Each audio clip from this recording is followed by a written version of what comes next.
increasingly strong from various different investors who I classify as crossover investors. You're seeing more hedge funds, more private banking clients looking for these shares. And so it's no surprise that JP Morgan and I think other banks will probably follow suit in the very near term.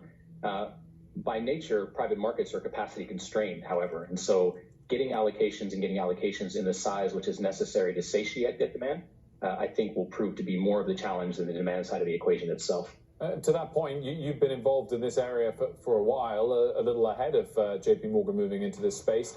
What are valuations like at the moment, and how long will they remain there if there's suddenly an influx of demand for a limited number of stocks or companies or shares?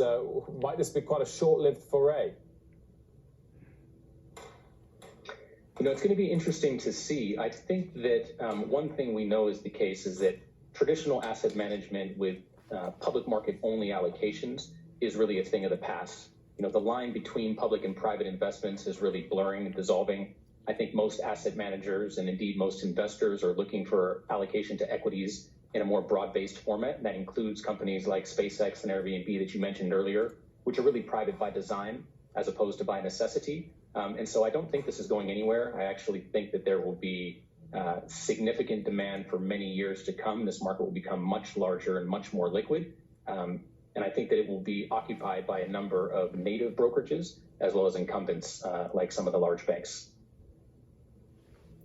I think one of the issues, Jihan, is how to get access to this and whether individuals